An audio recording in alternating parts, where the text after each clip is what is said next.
Really was heartbroken and feel I should have had the one for baby Jane.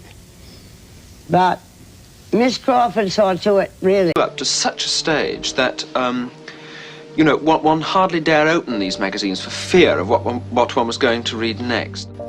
I was threatened by You were very strong in your mind that there were other pictures for which you should have won the Academy Award. Why don't you tell us which ones you think you should have won for? Well, the most glamorous. Excuse me. Keep the camera rolling. Just start from the beginning. Please. We are now in Hollywood, California, and we are about to visit with one of the most glamorous. Confidential magazine, and by the man who finally killed himself in a taxi, I believe. Didn't he? The late Mike Connolly called me, and he said...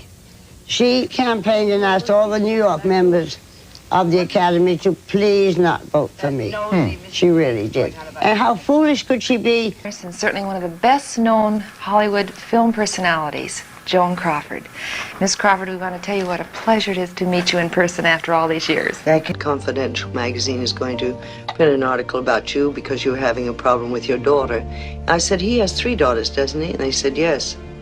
And I said, Mike. Thank you so much, Norma. It's good to see you. Oh, thank you. And I know on I behalf... hear you were named after Norma Shearer. That's correct. Right. Norma Shearer and Joan Crawford were my mothers, and, well, you certainly are. We'd have made $1 million more on the film had I won that award. That is traditionally true. I was really heartbroken about that. Bring him over. And the minute he walked in, I said, how old are your daughters? And he told me, and I said, any problems? My mother's favorite actress. Thank you very much. And you have made, oh, golly, probably just about more pictures than any other woman I can think of, about 80. Is that correct? 80? He said, oh, my goodness, so many problems with them and their teenagers. One is 18, one is 15, one is 13. 80 films? Oh, I think people have made more than that. But that in itself... No, as a matter of fact, I went to London 12 years ago to make a picture with... But it is a large number of pictures for any star to make, because it indicates to me that you've survived at least half a century of directors, any number of... And I said, would you like me to print it? He said they wouldn't be interested in me, but they're interested in your problems. So, what can you do about it? Co-stars, any number of leading men. Now, well, they're all still living and working. But perhaps not doing quite so well as they were formerly. Oh, I don't know. You know, Rosanna Brazzi. An boric acid solution. She claimed that it kept her famously beautiful eyes looking shiny and bright. Joan Crawford controlled her story. She was a legend, a professional. Then one journalist exposed everything. During dinner conversations and private calls, she caught Crawford's true nature. The worst tape came from a limousine ride. Crawford was drunk, barely making sense. By 1975, a dozen Hollywood power players had heard the recordings. Jobs stopped coming, invitations disappeared. Crawford died alone in 1977, her reputation in ruins. The woman who once commanded the silver screen was destroyed by her own voice on magnetic tape. She was born Lucille Fia Los Sur on March 23, 1906, in San Antonio, Texas. Her father left the family when she was just 10 months old. He never returned.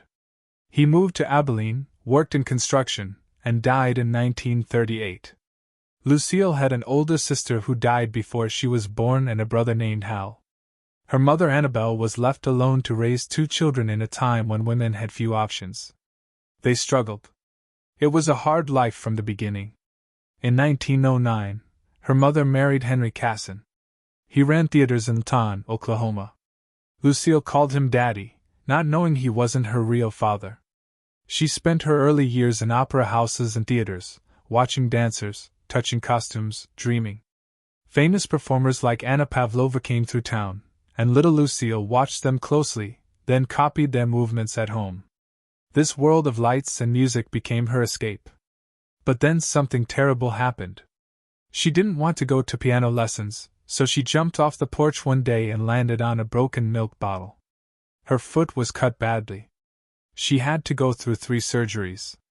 She couldn't dance. She couldn't even walk properly for months. She missed school for a year and a half. Those months of pain and recovery shaped something in her, grit. She was just a child, but she already knew what it meant to suffer for what she loved. In 1917, everything fell apart again. Her stepfather was accused of stealing $4,000 in a land deal. They left Utah and moved to Kansas City. Though he was cleared of the charges, his reputation never recovered. The family began to crumble. Lucille was sent to a Catholic school, St. Agnes Academy, where she worked as a maid to pay her way. She cleaned floors, cooked meals, and studied whenever she could. Later, she transferred to Rockingham Academy under similar circumstances. She had no real childhood, just work, work, and more work. Still, she dreamed. Still, she danced. She met a trumpet player named Ray Sterling. He believed in her. He made her want to be better. She started reading more, studying harder, dancing whenever she got the chance. In 1922, she enrolled at Stevens Junior College. She used the name Lucille Casson. She wrote down March 23, 1906, as her birth date to meet the age requirement. But she wasn't ready for college. After 4 months, she dropped out. Back in Kansas City, she entered a Charleston dance contest and won. That victory lit a fire in her. She packed her things and took a train to Chicago. She had just $46. She joined a traveling dance troupe, performing in cities across the Midwest. One night in Detroit, a Broadway producer named Jacob J. Schubert noticed her. He cast her in Innocent Eyes, a Broadway show. Suddenly, she was in New York. In the audience was a man from MGM. He offered her a screen test. The test didn't go well, but she didn't quit. She tried again and again. Finally, on Christmas Eve in 1924, she got the call. MGM was offering her a contract, $75 a week. That was big money. She borrowed money for the train and arrived in California on January 1, 1925. She was 21, broke, and unknown. Her first. Joan Crawford's first job in Hollywood was as a body double in a film called Lady of the Night. You could barely see her face, but it was a start. In Proud Flesh and Pretty Ladies, she got a bit more screen time. In Pretty Ladies, she used her real name, Lucille Looker, for the last time. MGM hated that name. They said it sounded too much like sewer. They wanted something new, so they launched a contest. The winner would get $1,000, and Lucille would get a new identity. She hoped for something elegant. When the name, Joan Crawford, was picked, she was disappointed. She thought it sounded like crawfish. But the name stuck, and soon the world would know it well. In 1928, she starred in Our Dancing Daughters. The film exploded. Joan wasn't just acting, she was a symbol. She played a bold, free young woman in a world changing fast. Audiences saw her, and saw themselves. The movie became a hit, followed by Our Modern Maidens and Our Blushing Brides. Life magazine later crowned her the first queen of the movies. She was no longer a dancer trying to survive, she was a star. Then came the talkies. Many silent film stars vanished when movies got sound, not Joan. In 1929, she made Untamed, her first all-talking film. She was nervous, but audiences loved her voice. That movie was a hit. She followed it with Montana Moon, Paid, and the final flapper film Our Blushing Brides. MGM saw her potential. In 1931, they cast her in 5 films, 3 of them opposite Clark Gable. She had made it. She was now one of MGM's biggest stars. Critics said she sounded nervous, but it didn't matter. Audiences loved her. By 1930, she was everywhere. In Montana Moon, she played a cowgirl in a musical western. It was a strange mix, but a hit. Then came Our Blushing Brides, the final chapter of her flapper trilogy. That same year, she starred in Paid alongside Robert Armstrong. The box office results were clear. Crawford was a star. By 1931, MGM saw the numbers and gave her 5 films in 1 year. She was now standing beside the biggest names, Norma Shearer, Greta Garbo, Jean Harlow. Then came the ultimate proof. In 1932, she ranked 3rd in the very first Top 10 Money-Making Stars poll, just behind Marie Dressler and Janet Gaynor. 7 years earlier, she was just a body double for Norma Shearer. Now she was a rival. Crawford stayed on that list through 1936, even as other silent-era stars vanished. During the Depression, her roles felt personal to people. She often played women starting from nothing, fighting their way up. That story hit hard, especially with women who saw themselves in her struggle. MGM dropped her flapper image and gave her more serious roles. In 1931 alone, she starred in Dance, Fools, Dance, Laughing Sinners, and Possessed, all with Clark Gable. Each one was a hit. Then came Grand Hotel in 1932. Crawford shared the screen with Greta Garbo and the Barrymore brothers. She was nervous, especially since she had no scenes with Garbo, whom she deeply admired. But her performance stood out. The movie became one of the biggest hits of the year, and won the Oscar for Best Picture. In Letty Linton, also from 1932, she wore a gown with large ruffled sleeves. That dress became a national sensation. Department stores made thousands of copies. Crawford wasn't just a movie star now, she was a fashion icon. Her chemistry with Clark Gable was undeniable. In Dance, Fools, Dance, Crawford got top billing while Gable was still a rising name with 17 films but little impact. But when they were on screen, it didn't feel like acting. People said they truly looked at each other. Audiences felt it. MGM saw the spark and ran with it. Off-screen, the two began a real affair, even though Crawford was married to Douglas Fairbanks Jr. at the time. They made 8 films together, from Possessed in 1931 to Strange Cargo in 1940. She later admitted she wanted to marry Gable but knew it wouldn't work. He had a reputation, so did she. Some insiders claimed she auditioned her leading men in bed, though a few allegedly turned her down. Still, even after the romance ended, their bond stayed strong, and it showed in every scene they shared. Joan Crawford was on top of the world. In 1937, Life magazine had just crowned her the first queen of the movies. But that same year, she starred in The Bride Wore Red, a film so bad critics called it a disaster. Audiences were shocked by her gritty role as a nightclub singer in a dirty bar in Trieste. Even though she wore a jaw-dropping red beaded gown in the final scene, the dress couldn't save the movie. It flopped hard. Things got worse with Mannequin in 1938. The studio hoped it would win back fans. Even the New York Times claimed it would return her to her working girl throne, but audiences didn't show up. Just like that, her box office rank dropped from 7th to 16th. Then came the real blow. On May 3, 1938, a full-page ad in The Hollywood Reporter called her box office poison. It wasn't just her. Greta Garbo, Katharine Hepburn, and others were named too, but Crawford's inclusion stung the most.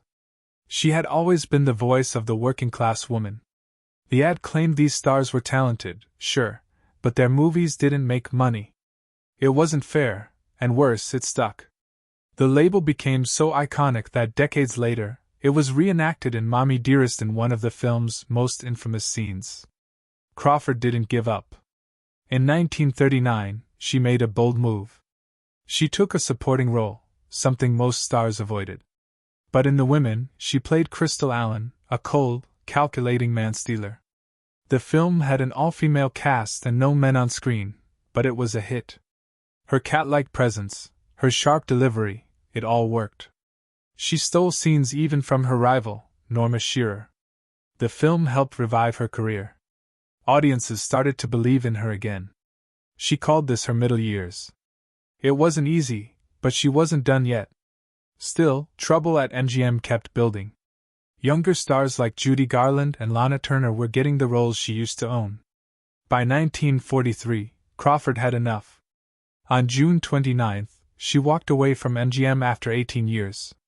They paid her $100,000 to cancel her final film. Just 2 days later, she signed with Warner Brothers, for a third of her old salary.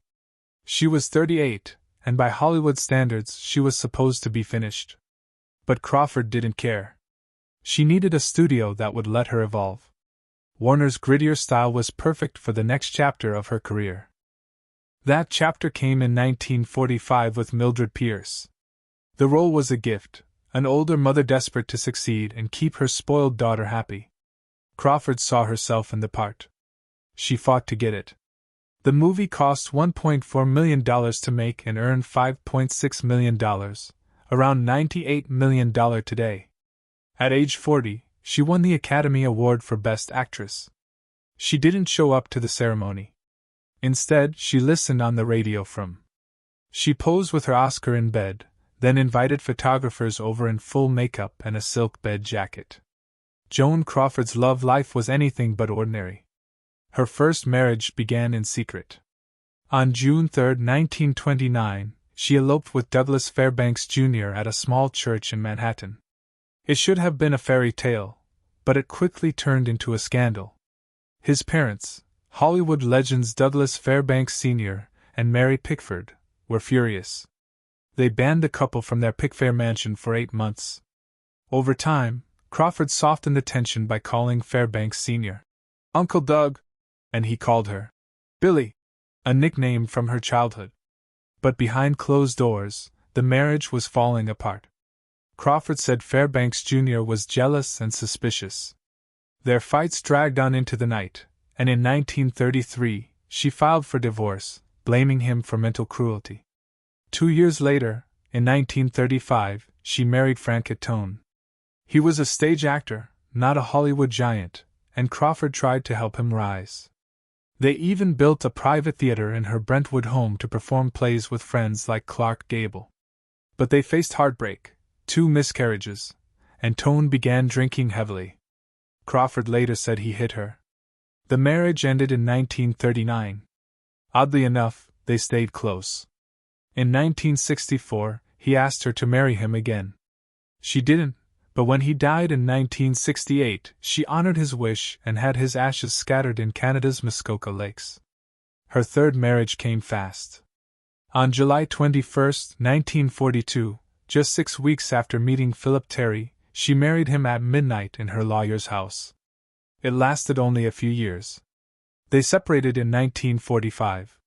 Crawford filed for divorce in March 1946, again citing cruelty. Her fourth and final marriage was to Alfred Steele, the president of Pepsi-Cola. They married at the Flamingo Hotel in Las Vegas on May 10, 1955. It was her only marriage that didn't end in divorce. He died in 1959. She stayed loyal to Pepsi afterward, even joining its board of directors. Motherhood didn't come easy for Crawford either. California law didn't allow single women to adopt, so in 1939, she went to Las Vegas to adopt a baby girl named Christina. A few years later, she adopted a baby boy, but his birth mother took him back, reportedly trying to extort money from Crawford. Then, with Philip Terry, she adopted another boy in 1943 and named him after his father. After the divorce, she renamed him Christopher. In 1947, she adopted twin girls, Kathy and Cindy, from Tennessee. Their birth mother died less than a week after they were born. The adoption was arranged through the Tennessee Children's Home Society, an agency later exposed for illegal adoptions that sparked major reforms. Romance followed Crawford even outside of marriage. Her most famous affair was with Clark Gable. Their relationship stretched across years, on and off, even while married to other people. The gossip never stopped. At the time of her death, Crawford had only 2 framed portraits in her apartment, one of Barbara Stanwyck and the other of John F. Kennedy. That raised eyebrows. Some believed she and JFK had a secret relationship. Crawford never confirmed it, but she wasn't known for keeping pictures of casual acquaintances. People in Hollywood said she seduced her co-stars as fiercely as she chased roles. Crawford knew how to use beauty, charm, and ambition to get what she wanted. She courted studio heads, directors, and actors in an industry dominated by men. These relationships weren't just about love, they were about power. Her connection with Barbara Stanwyck was more complicated. Crawford kept a miniature portrait of Stanwyck for 22 years. That meant something. In a 1966 interview, Stanwyck praised Crawford's success and called her a true career woman. On the surface, they seemed close, but behind the scenes, it wasn't so simple. In private recordings, Stanwyck later said Crawford could be cruel and selfish. She told one story about a party where Crawford threw a fit for not being seated at the main table. "She was a nasty son of a," Stanwyck admitted. "I was shocked." After winning her Oscar for Mildred Pierce in 1945, Joan Crawford was back on top. The next few years at Warner Brothers were some of the best of her career. In 1946, she starred in Humoresque. There were tensions behind the scenes, especially with the director John Negulesco. Crawford even cried to the producer, saying she didn't know what her character was supposed to feel. So the director did something strange. He painted a portrait of her character and gave it to her with a note explaining everything. That changed things. Her performance was so good, critics still call it one of her best. Warner Brothers didn't hold back either. They paid violinist Isaac Stern $25,000 to record the music and used hidden musicians behind John Garfield to make it look real when he played the violin on screen. The movie was a hit. Crawford got a new 7-year contract. She would earn $200,000 per film. Her next movie, Possessed, came out in 1947 and got her another Oscar nomination. She didn't win, Loretta Young did, but it didn't matter much. Crawford was on fire. She kept the streak going with Flamingo Road in 1949, The Damned Don't Cry in 1950, and Sudden Fear in 1952, which gave her a third Oscar nomination. In 1953, she returned to MGM for Torch Song, her first movie in Technicolor. She got $125,000 for it, but it was paid in 83 parts for tax reasons. She appeared to sing in the movie, but her songs were actually dubbed by India Adams. One of the songs, Two-Faced Woman, had been recorded for another film but was cut. So Crawford used it, and it led to one of the strangest split-screen comparisons ever. In That's Entertainment 3, you can see Crawford lip-syncing right next to the original footage from the cut scene with Sid Charisse. After Torch Song, she made a bold move. She bought the rights to the novel Johnny Guitar and joined Republic Pictures to make the movie in 1954. She chose Nicholas Ray to direct, even though their earlier project had fallen through. On set, things were rough. Crawford clashed badly with co-star Mercedes McCambridge. Some say it was because Crawford had once dated McCambridge's husband. The tension was so bad that it nearly sank the film. But somehow, Johnny Guitar survived, and years later, it was chosen for the National Film Registry. It had become a cult. By the mid-1950s, the industry was changing, and Crawford was getting pushed towards smaller, cheaper films. In 1955, she starred in Female on the Beach, a dark romance about a rich widow and a mysterious beach drifter. In 1956, she made Autumn Leaves with director Robert Aldrich. She played a lonely older woman falling for a troubled young man played by Cliff Robertson. The story was raw and emotional. Aldrich won Best Director at the Berlin Film Festival, and even though the movie wasn't a box office smash, critics started to see it differently over time. Crawford loved working on it. She said everything just worked: the cast, the script, the direction. The title was even changed to ride the wave of Nat King Cole's hit song. Crawford and Aldrich had planned another movie together, Storm in the Sun, but it fell apart when Aldrich had issues with the studio. Then came the most explosive chapter in her career, Whatever Happened to Baby Jane in 1962. Crawford actually brought the project to life. She got the rights to the book and convinced Bette Davis to join. It cost less than $1 million to make but made $9 million in U.S. rentals, more than $90 million today. The movie earned 5 Oscar nominations, but what happened off-camera got just as much attention. Crawford and Davis hated each other. Crawford was now on Pepsi's board of directors, and Davis had a Coca-Cola machine installed in her dressing room just to spite her. During filming, Crawford didn't trust Davis during the violent scenes and demanded a body double.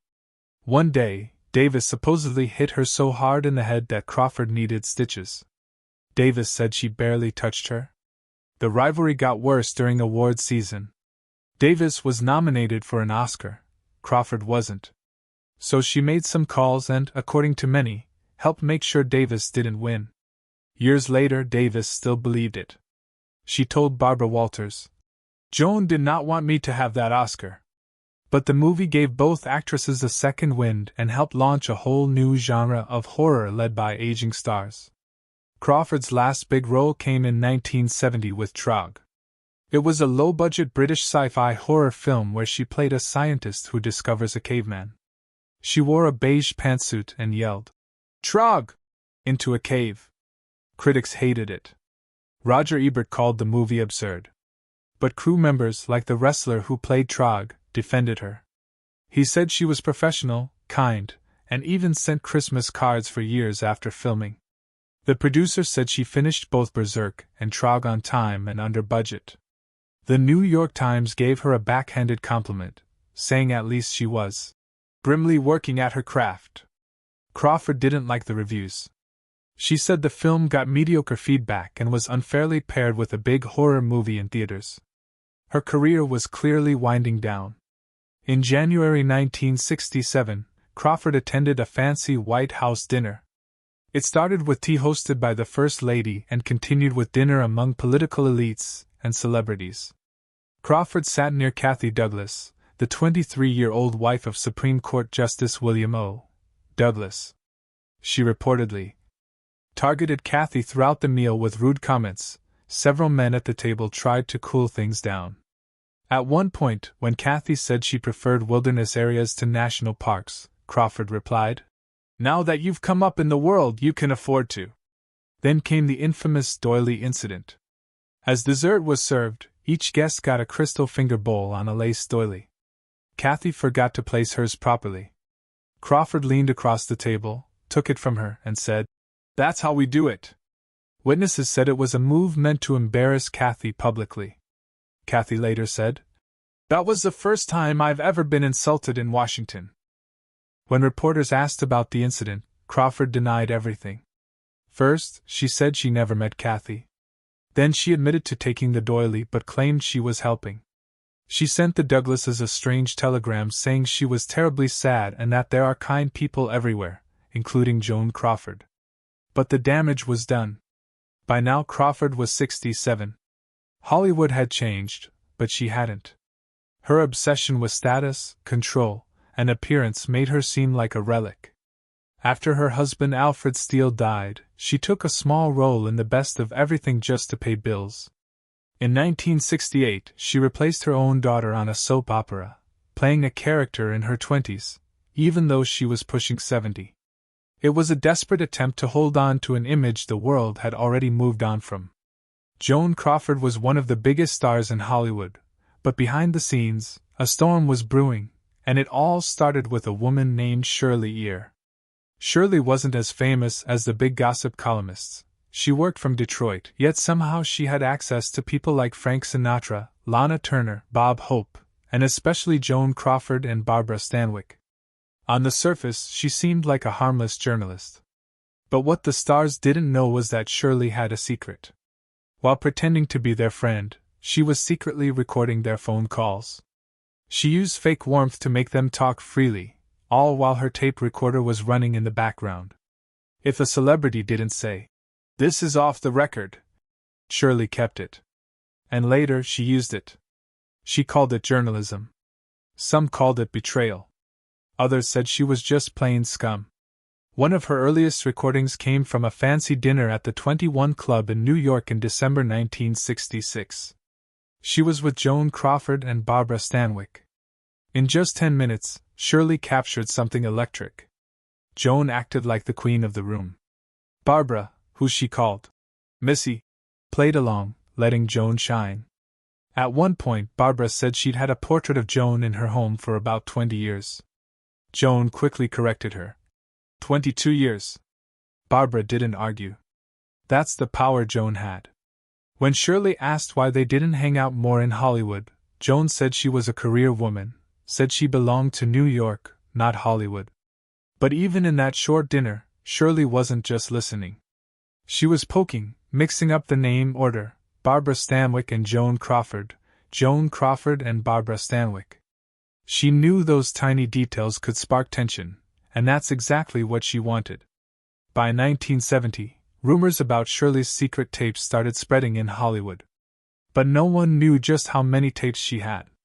For Joan, the damage had already been done. Her spotless image, built over 40 years, was cracking.